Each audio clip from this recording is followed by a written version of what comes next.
Hey Steph, so I know that this is the last day to apply for Global Arms of Advocacy and the other program GAP. And I also know that the Global Arms of Advocacy application doesn't really have a video section, but I've been changing my world and I want to do that in lots of different ways, and this is one of the things that I've been wanting to do forever, and I think I talked to you about that too. So hopefully maybe this will be something that you can kind of see why I'm so passionate about this program and want to be a part of it. So the first question is, why do you want to be a part of GAA and how will you contribute? Well, as I said, I want to be a part of it because I see change, and I see change in this program and how it's evoked, not just in general, not just in the Girl Scout sphere or whatever, but I see people who I trust and who I value as people and as girls, as women in this city and this country who are in that program, like Rebecca, who, I don't know, just kind of blow me away on how they can think about a problem and how they can see that problem not just as an argument or as a controversy or something to complain about, but something to change. That mindset isn't, oh, this is where I'm at. It's, oh, where can we go? And so that's one of the things that I really value. I just feel like I don't do that. I don't approach that maybe the ways that I could do better at, approach it in a better way. So as that question ends, it says, how will you contribute? Well, I want to learn, and I want to learn how to get from point A to point B in the way that, is appropriate to the situations. And I have skills, I have leadership, I have love, I have life, and maybe I hope to bring some of that there and show people and love people through that and just learn about how I can even do that better. So that's kind of the first question. The second is, name a specific experience in which you use your leadership skills to overcome obstacles in a group setting. Well, I think that maybe that I live with 10 people. You might be able to hear them in the background. Our lives are crazy. Our lives are maybe not typical in, especially the time and place where we're at. But the reason why I say that is because there are a lot of things, there are a lot of issues that kind of maybe are a little unique to us as people, as a family, that are hard. And I feel like just being able to see, just being able to not really expect a certain situation or a circumstance to go the way maybe we planned, is something that I've really come to understand. And especially in a specific experience, just today, we had people over, we had an art class at our house, and there was people there, and the girl is young and needed help and stuff, and so I helped her. I made her lunch while she was there, and it's kind of stressful because my dad is going on a business trip tonight, so I've been babysitting a lot. I'm sure you can probably see the circles under my eyes. I've been helping the art teacher, Rachel, and so, I don't know, just being able to accept where I'm at in light of the crazy, you know what I mean?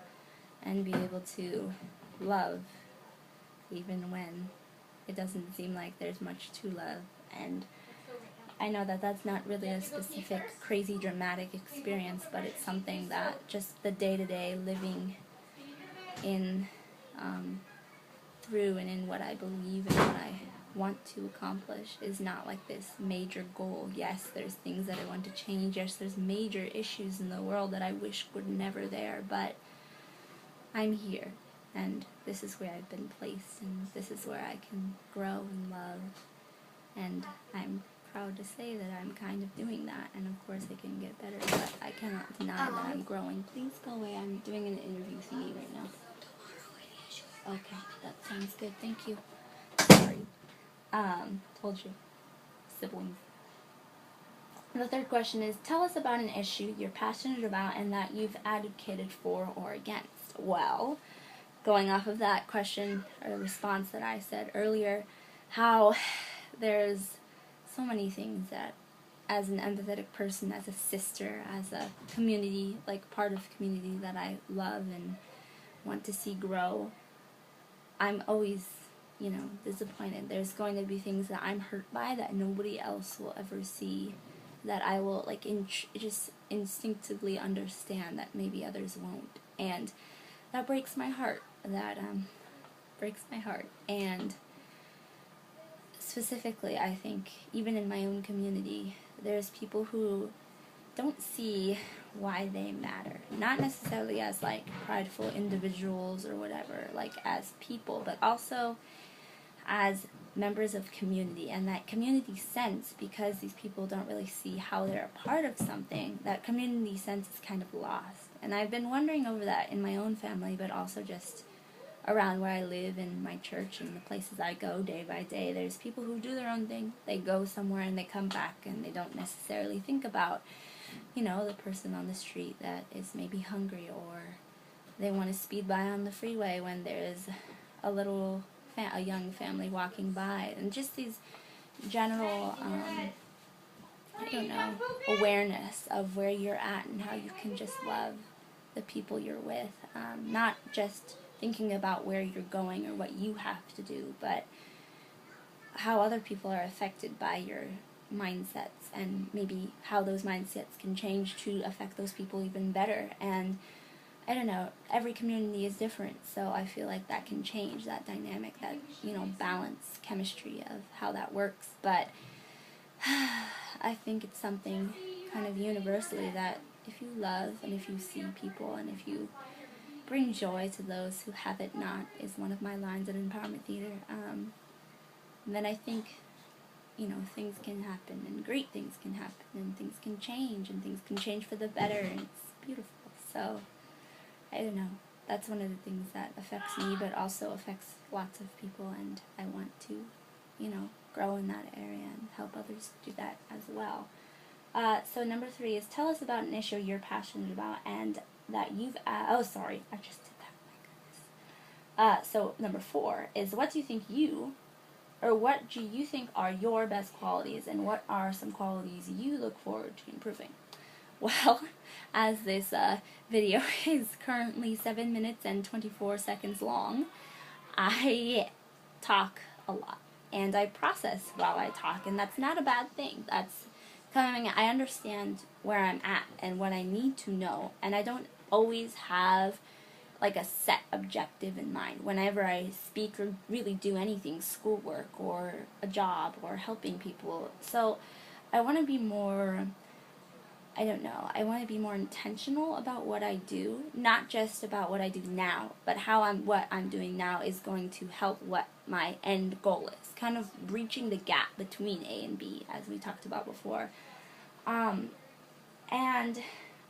on the flip side, though, I think having that kind of like way of communicating where you just don't really have an objective or set, idea of what you're going to say or do in mind is good, because my vulnerability draws people in. And Michaela said that, other people have said that, people not even in Girl Scouts who understand these kind of lingo talks about leadership have said that. And it is humbling that I can connect to people who maybe have not even known me at all, or don't necessarily talk to, in community or to people a lot about maybe things they struggle with, or that their hopes and their dreams and their fears, etc.